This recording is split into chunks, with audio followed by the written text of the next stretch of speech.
Hi everybody, Paul here again. In this video, I'm going to show how to tell in seconds if the starter on your vehicle is going bad. If you do have a bad starter, this trick will usually get your vehicle started again. So stay tuned.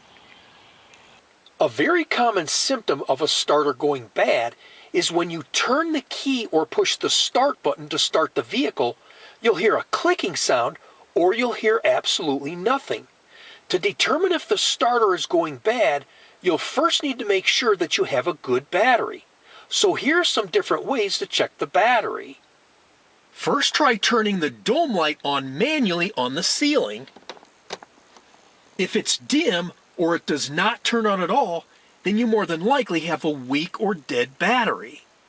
You can also put the key into the ignition, turn it to the on position, and try lowering the electric windows.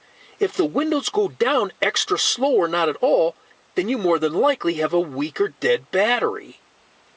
You can also turn on your headlights and inspect them from the front of the vehicle. If they're dim or do not turn on at all, then you more than likely have a bad battery. If the headlights are nice and bright, then have someone else turn the ignition key to the start position while someone else watches the headlights.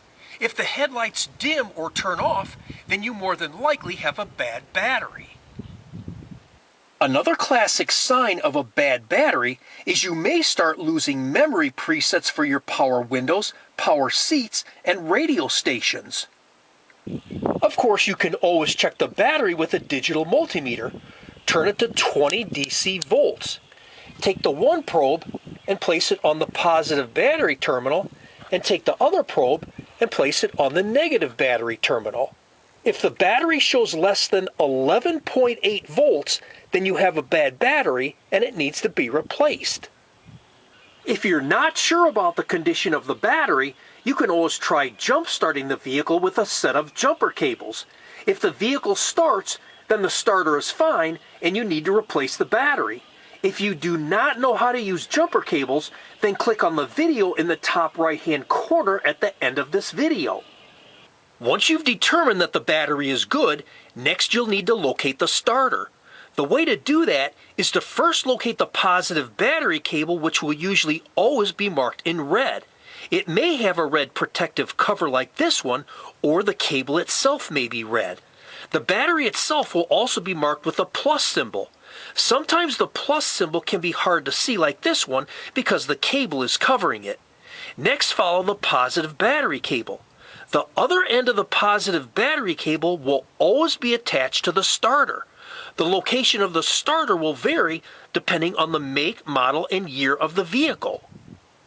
The starter on this vehicle is located right here where you see this Toyota sticker.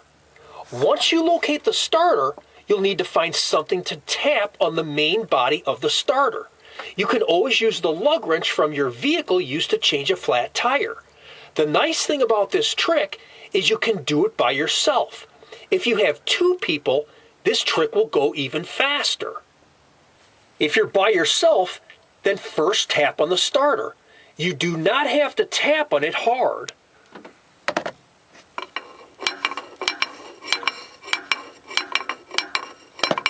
Now try to start it. If you have two people, then have one person tap on the starter and have the other person try to start it at the same time while the starter is being tapped on. When a starter starts to go bad, you will be amazed at how often this trick will get the starter working again and get your car started again. Let me show you what actually happens when you tap on the main body of a starter that's starting to go bad. This is what a typical starter looks like on a vehicle. When you tap on the starter, be sure to tap on the main body of the motor. Do not tap on the starter solenoid switch. As shown in this picture, the starter on your vehicle contains two brushes and a commutator. In order for the starter to work, the surface of the two brushes need to make contact with the surface of the commutator to make a complete electrical circuit.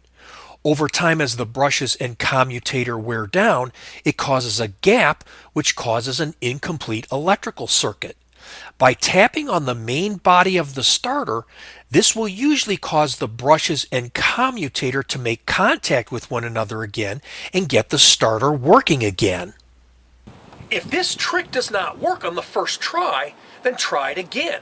One time it took me 5 tries until it worked.